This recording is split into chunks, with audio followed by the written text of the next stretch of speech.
हाँ जी बेटा, आज पढ़ेंगे हम रासायनिक अभिक्रिया, यानी कि अपने रासायनिक समीकरण वाला चैप्टर है रासायनिक समीकरण। ठीक है, अब देखिए रासायनिक समीकरण।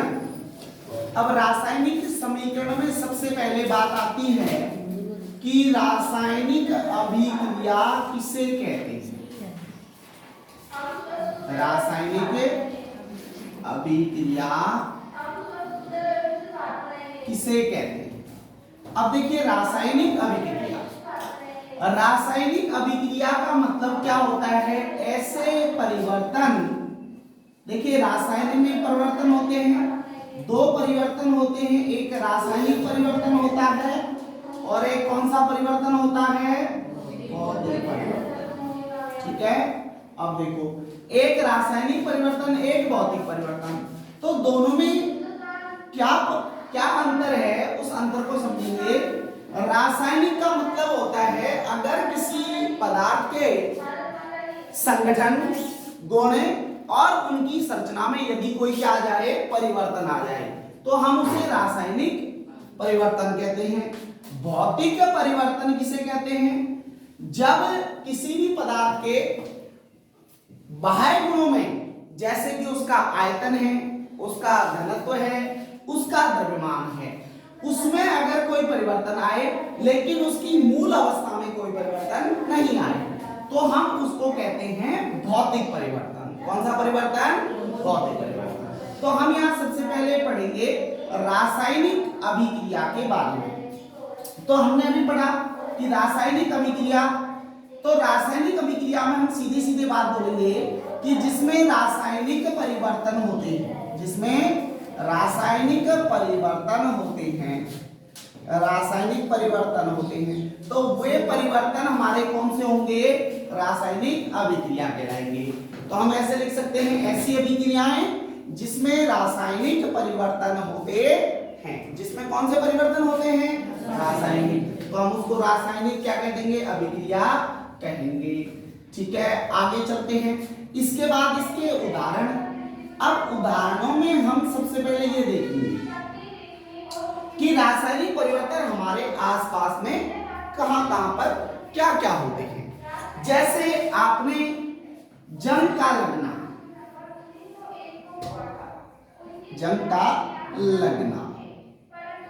अब देखो आपने देखा होगा लोहे पर जंग लगती है, जो लोहा होता है आपने उसको देखा होगा, जब हम उसे वातावरण में रख देते हैं और वातावरण में जो लोहा है वह क्या करता है, नमी, आर्द्रता आदि से क्रिया करता है।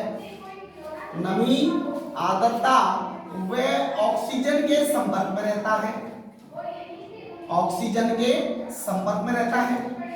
अब देखिए ये नमी, आर्द्रता और ऑक्सीजन क्या करती है, इस लोहे के पृष्ठ पर आ जाती है और पृष्ठ पर आकर इसको क्या करती है, उपचयित करती है, उपचयित करती है। तो उपचयित करने का मतलब होता है इसका उपचयन हो जाता है। उपचयन, देखिए ऑक्सीजन धातुएं लगभग जब ऑक्सीजन नमी सांद्रता के संपर्क में आती हैं तो वह उपचयित होने लगते हैं, अर्थात उनका उपचयन होने लगता है और उपचयन के कारण इनका क्षय होने लगता है और क्षय होने पर ये नष्ट हो जाती हैं। तो लोहे पर जो हम प्रक्रिया देखते हैं इस प्रकार की, उसको हम क्या कहते हैं, जंग लगना। क्या कहते हैं, जंग लगना। इसके बाद दूसरा आपने देखा होगा आपके घरों में चांदी के कोई भी पात्र हो, चांदी के कोई पात्र हो या आप चांदी धातु की कोई भी वस्तु पहनते हो, तो आप देखते हो कि कुछ दिनों बाद वह बदरंग हो जाती है। कैसी हो जाती है, बदरंग हो जाती है। बदरंग मतलब उसका रंग कैसा होने लग जाता है, काला होने लग जाता है, अर्थात चांदी पर काली परत चढ़ने लग जाती है, काली परत चढ़ती है। अब देखिए काली परत चढ़ती है तो आपने एक चीज देखा होगा कि जब आप किसी चांदी का कोई कड़ा आप पहनते हैं तो आपने देखा होगा कि उस जगह पर एक हल्के हल्के काले रंग के निशान बनने लग जाते हैं। तो इससे पता लगता है कि जो चांदी है वो कालिक छोड़ती है। क्या छोड़ती है? कालिक। तो हम उसको कह देते हैं बदरंग होना। तो चांदी जो होती है वो बदरंग होती है। तो बदरंग होने का कारण क्या है? उसका क्षय होना, अर्थात यह भी क्या होती है? चांदी भी यहाँ उपचयन होती है। चांदी का भी यहाँ उपचयन होता है। इसके बाद चांदी का बदरंग होना, बदरंग होना। और थर्ड पॉइंट में आपने देखा होगा कि कई बार आपके जो पदार्थ होते हैं वो भी उपचयित होने लगते हैं, उनमें रासायनिक परिवर्तन होते हैं। जैसे आपने देखा होगा जो दूध है, दूध है वह दूध से दही बन जाता है। दूध से क्या बन जाता है? दही। अब देखिए दूध से दही बनने में भी उसके रासायनिक परिवर्तन होते हैं। कौन से परिवर्तन होते हैं? रासायनिक परिवर्तन। देखिए रासायनिक परिवर्तन में हम ये कह सकते हैं कि पदार्थ की मूल अवस्था परिवर्तित हो जाती है। पदार्थ की क्या परिवर्तित हो जाती है? मूल अवस्था। अब मूल अवस्था का मतलब क्या है? मूल क्या है यहाँ पर? दूध। मूल अवस्था क्या है यहाँ पर? दूध है। और जो अवस्था हमें प्राप्त हुई है वह दही है। तो देखिए अब क्या दही आपका दूध बन सकता है? नहीं बन सकता। दूध, दही जो है वो दूध नहीं बन सकता, क्योंकि दूध से दही बनाया जा सकता है लेकिन दही से दूध नहीं बनाया जा सकता, क्योंकि रासायनिक परिवर्तन है। और हम रासायनिक परिवर्तन के बारे में सदा पढ़ चुके हैं कि ये स्थायी परिवर्तन होते हैं। कैसे परिवर्तन होते हैं? स्थायी परिवर्तन होते हैं। और स्थायी परिवर्तन का मतलब होता है ऐसा परिवर्तन जो अपनी मूल अवस्था को कभी भी प्राप्त नहीं करते। जो अपनी मूल अवस्था को कभी भी प्राप्त नहीं करते उनको हम क्या कह देते हैं? रासायनिक परिवर्तन कह देते हैं। तो मूल अवस्था दूध से दही बनना है, दूध से दही बनना है। अब देखिए इसमें एक उदाहरण और ले सकते हैं। इसमें एक उदाहरण हम ले सकते हैं, जैसे आपने देखा होगा मोमबत्ती का जलना। मोमबत्ती का, तो इसमें भौतिक भी है और रासायनिक भी। भौतिक भी है और रासायनिक भी है। देखिए मोमबत्ती अगर जल रही है और जल रही है तो वह एक रासायनिक परिवर्तन है। मोम का पिघलना एक भौतिक परिवर्तन है। मोम का पिघलना क्या है? भौतिक परिवर्तन है। उदाहरण के लिए आप ये भी लिख सकते हैं, जैसे आपने देखा होगा कि हम किसी प्रकार की कोई अन्य क्रियाओं को भी देखते हैं, उनमें भी हम ये पाते हैं कि मूल अवस्था में कोई परिवर्तन नहीं हो रहा। जैसे लकड़ी का जलना या कोयले का दहन, या कोयले का दहन। कोयले का दहन जो है वह भी हमारी कौन सी अभिक्रिया है? रासायनिक अभिक्रिया है। कौन सी अभिक्रिया है?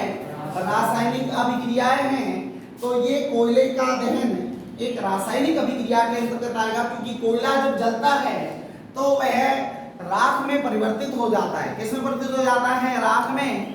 और राख कभी भी दोबारा कोयला नहीं बन सकती, इसलिए यह एक रासायनिक अभिक्रिया के अंतर्गत आता है। क्योंकि आपको पता है कोयले का मुख्य घटक क्या होता है? कार्बन। कोयले का मुख्य घटक क्या होता है? कार्बन होता है। और कार्बन जब ऑक्सीजन की उपस्थिति में, देखिए हम कई बार इस बात को पढ़ते हैं कि ऑक्सीजन जो है वो एक दहन में सहायक गैस है। किसमें सहायक गैस है? दहन में सहायक गैस है। अर्थात किसी वस्तु को जलने में, किसी वस्तु को जलने में सहायता कौन करता है? ऑक्सीजन करता है। अगर ऑक्सीजन अनुपस्थित हो जाए तो वह वस्तु जलेगी नहीं। अर्थात ऑक्सीजन हम कह सकते हैं एक दहन में सहायक गैस है। दहन में सहायक गैस है। अब देखिए जब कार्बन ऑक्सीजन से क्रिया करता है तो CO2 गैस निकलती है। CO2 गैस निकलती है। लेकिन एक बात याद रखना, अगर यहाँ ऑक्सीजन अपर्याप्त मात्रा में है, कैसी मात्रा में है? अपर्याप्त मात्रा में है, तो इसका मतलब हुआ कि पदार्थ पूरी तरह से जलेगा नहीं, पदार्थ पूरी तरह से जलेगा नहीं, और वहां पर CO2 ने बनकर अपर्याप्त मात्रा में कार्बन मोनोऑक्साइड गैस बनती है। इस बात को ध्यान दीजिएगा। देखिए ऑक्सीजन की मात्रा अधिक होने पर CO2 गैस और ऑक्सीजन की मात्रा कम होने पर कार्बन मोनोऑक्साइड गैस प्राप्त होती है। क्योंकि हम कहते हैं कि यहाँ पर जब देखो मैंने अभी आपको बताया था दहन में सहायक गैस ऑक्सीजन है। अब दहन में जब सहायक गैस ऑक्सीजन है, ऑक्सीजन जब पर्याप्त मात्रा में होगी तभी क्या बनेगा, कार्बन से क्रिया करके क्या बनेगा, CO2। और अगर पर्याप्त मात्रा में नहीं है तो देखिए दहन में सहायता पूर्ण तरह नहीं मिलेगी। जब पूर्णतः नहीं मिलेगी तो इसका मतलब है कि वहां पर कौन सी गैस निकलेगी, कार्बन मोनोऑक्साइड, कार्बन मोनोऑक्साइड। तो इस बात को हम समझ सकते हैं रासायनिक अभिक्रिया से। ठीक है, अब देखिए रासायनिक अभिक्रिया से जब हम इसकी बात समझते हैं, इसके बाद हमारे को पता है कि किसी भी रासायनिक अभिक्रिया में कोई भी रासायनिक अभिक्रिया अभिकारकों द्वारा संपन्न की जाती है। किसके द्वारा प्रारंभ की जाती है, अभिकारकों द्वारा प्रारंभ की जाती है। जैसे आपको पता है कि किसी भी रासायनिक अभिक्रिया में जो अभिकारक होते हैं, अब अभिकारक क्या होते हैं, अब हम कभी देखो कोई रासायनिक अभिक्रिया लिखते हैं, जैसे मान के चलो ये दो अभिकारक हैं और अभिकारकों को अभिक्रियक भी कहते हैं, अभिक्रियक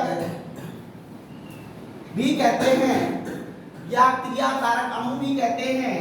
और अभिकारक जब आपस में योग होते हैं तो दो या दो से अधिक उत्पाद, या तो एकल उत्पाद भी बन सकता है या दो से अधिक उत्पाद भी बने सकते हैं।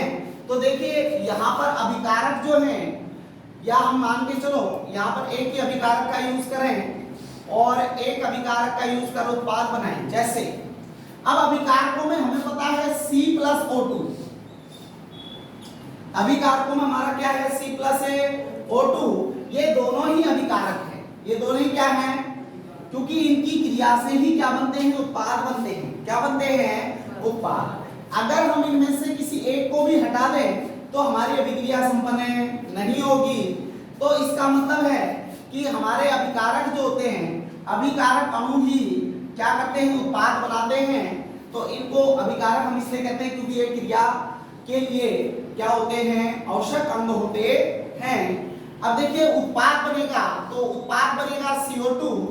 अब देखिए CO2 एक उत्पाद है, CO2 क्या है, एक उत्पाद।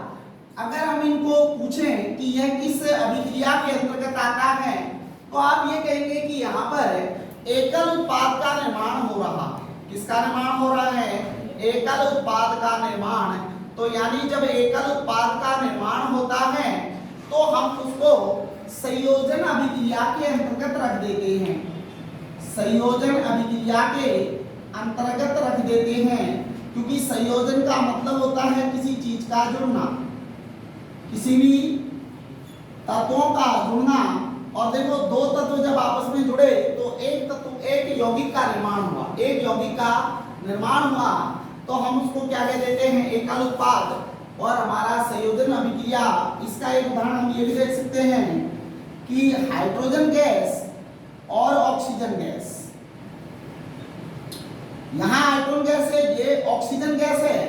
और आपको पता है हाइड्रोजन और ऑक्सीजन जब आपस में क्रिया करती हैं तो जल का निर्माण होता है। वातावरण में जल का निर्माण इसी विधि के द्वारा हो रहा है। क्योंकि आपको पता है हमारे वायुमंडल में हाइड्रोजन और ऑक्सीजन उपस्थित हैं और उन्हीं से जल का निर्माण हो रहा है। यहाँ भी एकल उत्पाद का निर्माण, देखो एक ही उत्पाद का निर्माण हो रहा है, तो हम इसको संयोजन अभिक्रिया के अंतर्गत रख सकते हैं। जैसे हम अभिकारकों की बात करें, अगर हम दो या दो से अधिक उसके लेते हैं, अभिकारकों की बात करते हैं, तो उसमें हमारी विस्थापन अभिक्रिया आती है, विस्थापन अभिक्रिया आती है। और विस्थापन अभिक्रिया में, यानी इसको अंग्रेजी में डिस्प्लेसमेंट रिएक्शंस भी बोलते हैं, इसको अंग्रेजी में डिस्प्लेसमेंट रिएक्शंस भी बोलते हैं। और विस्थापन अभिक्रिया में अगर हम मान लीजिए कोई भी यौगिक Fe प्लस ZnSO4 लेते हैं। अब देखिए यहाँ पर कुछ अभिक्रियाओं में क्रियाशीलता के नियम का पालन होता है। अब क्रियाशीलता का नियम क्या होता है? आपको क्रियाशीलता का नियम बताया गया है। देखिए इसमें आपकी क्रियाशीलता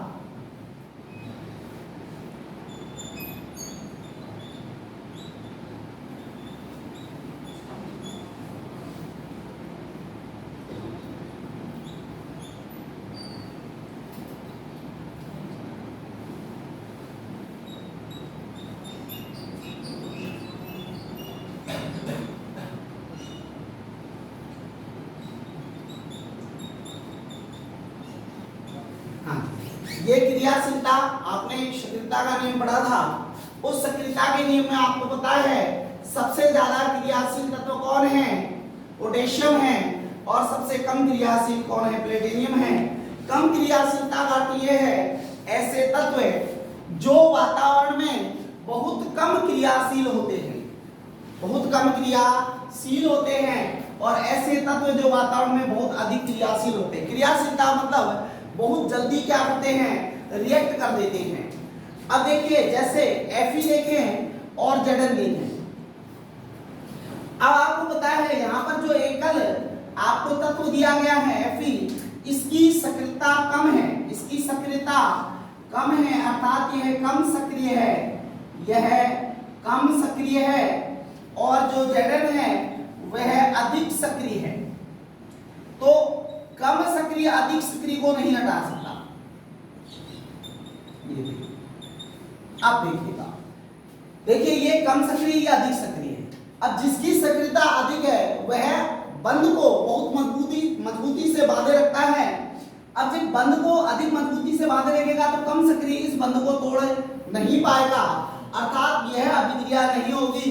तो हम यहाँ लिख सकते हैं नोट रिएक्ट।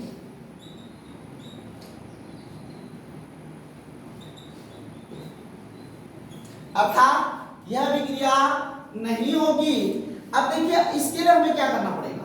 हमें इसी तत्व को, अगर हम अधिक क्रियाशील तत्व को किसी कम क्रियाशील यौगिक के साथ क्रिया कराएं तो देखिए यहाँ पर Fe जो है वो Zn से कम क्रियाशील है। Zn अधिक क्रियाशील है और Fe कम क्रियाशील है। तो क्या होगा कि Zn को इसके ये कम क्रियाशील है, इसका मतलब इसका बंध कमजोर होगा और ये आराम से इसको क्या करेगा? इसके विलयन से प्रतिस्थापित कर देगा। तो आपका जो विस्थापन यानी डिस्प्लेसमेंट रिएक्शन है वो बन जाएगी ZnSO4 प्लस Fe। तो इसका मतलब है कि आपका यहाँ पर जो यौगिक बनकर आता है वो ZnSO4 बन जाता है। ऐसा इसलिए हुआ कि Zn ज्यादा क्रियाशील है। जो ज्यादा क्रियाशील तत्व होता है वह कम क्रियाशील तत्व को क्या करता है? उसके स्थान से प्रतिस्थापित कर देता है। जिसके लिए आपको यहाँ पर एक अभिक्रियाशीलता की वरीयता के क्रम में बताया गया है कि कौन सा अधिक क्रियाशील है और कौन सा कम क्रियाशील है। तो देखिए यहाँ पर जो अभिकारक की बात चल रही है, अभिकारक की बात चल रही है, तो उन अभिकारकों में हम देखेंगे कि एक अभिकारक Zn है और एक क्या है? FeSO4 है। इस रिएक्शन को हम इस प्रकार भी कर सकते हैं।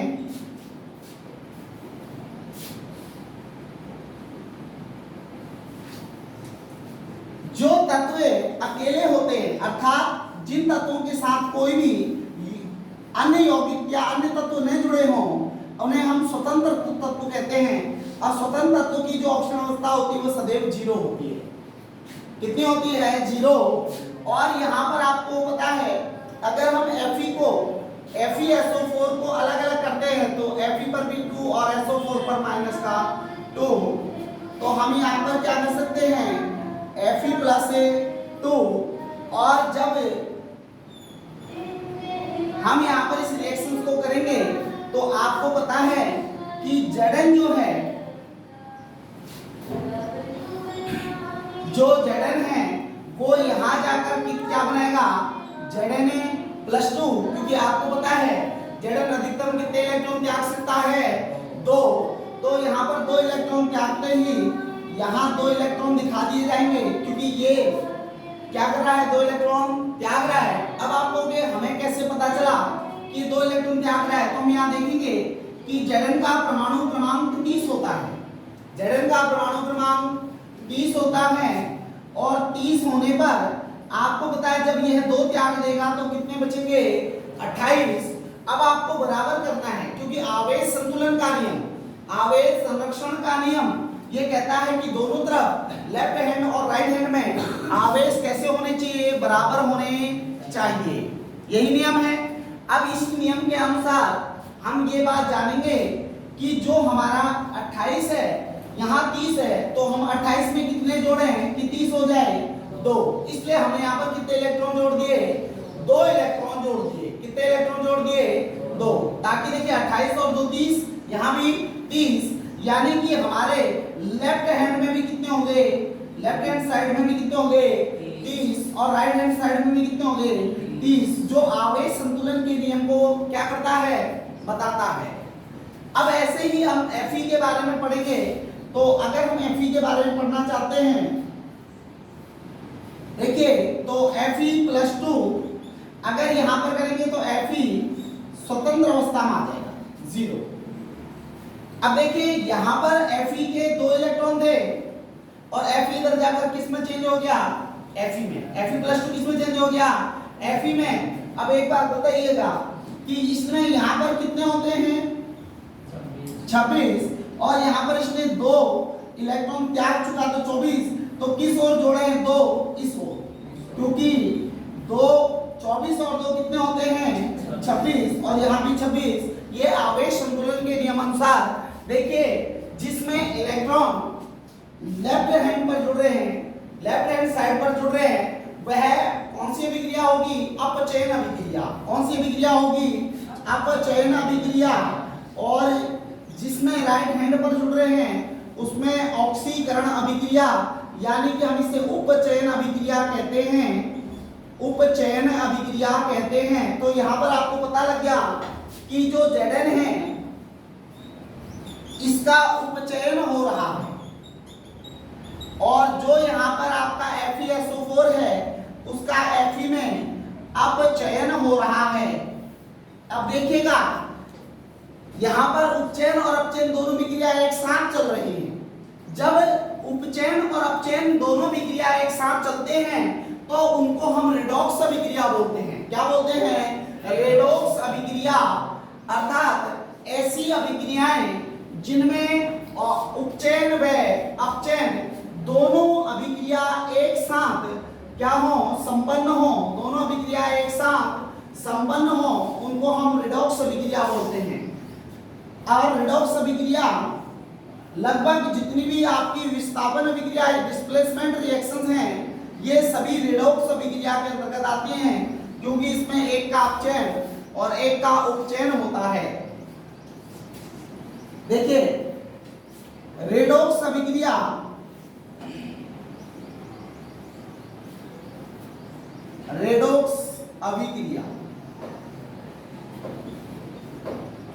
अभी हमने आपको पढ़ाया था, जैसे आप यहां पर ये लिख सकते हैं ZnCuSO4। अब देखिएगा इसमें आपको पता है Zn अधिक क्रियाशील है, तो Zn अधिक क्रियाशील है तो वह CuSO4 के विलयन से Cu को प्रतिस्थापित कर देगा, क्योंकि Cu कम क्रियाशील है और आपका यौगिक जो बनेगा वो ZnSO4 प्लस Cu बनेगा, प्लस Cu बनेगा। अब देखिएगा इसमें आपको ये देखने को मिल रहा है कि Zn पर ऑक्सीजन अवस्था यहाँ पर 0 है और यहाँ पर Zn पर प्लस का 2 है, क्योंकि SO4 माइनस का 2 होता है। दोनों पर आवेश कैसे होंगे, समान होंगे। अब यहाँ पर ऐसे इस प्रकार यहाँ प्लस का 2 होगा, यहाँ -2 और यहाँ पर 0। तो आप यहाँ देख रहे हैं यहाँ कितने हैं 0 और 0 से ये कितने इलेक्ट्रॉन त्याग रहा है 2, तो 2 इलेक्ट्रॉन त्याग रहा है, इसका मतलब इसका उपचयन होगा। क्या होगा, उपचयन, क्योंकि इलेक्ट्रॉनों का त्याग उपचयन कहलाता है। इलेक्ट्रॉनों का त्याग उपचयन कहलाता है, जबकि Cu का अपचयन हो रहा है। Cu का अपचयन हो रहा है क्योंकि इलेक्ट्रॉनों को ग्रहण कर रहा है, इलेक्ट्रॉनों को क्या कर रहा है, ग्रहण। नीचे देखते हैं इसको, Zn किस में कन्वर्ट हो रहा है, Zn+2 में कन्वर्ट हो रहा है। तो इसका होता है 30 और इसका होता है 28, क्योंकि 2 त्याग दिए गए। अब इसमें कितने जोड़े हैं कि ये 30 हो जाए, 2। तो यहाँ पर हम कितने इलेक्ट्रॉन जोड़ देंगे, 2। अब आप कहोगे 2 इलेक्ट्रॉन क्यों जोड़े जा रहे हैं, क्योंकि देखिए ये प्लस और ये 2 माइनस बराबर 0 बराबर 0।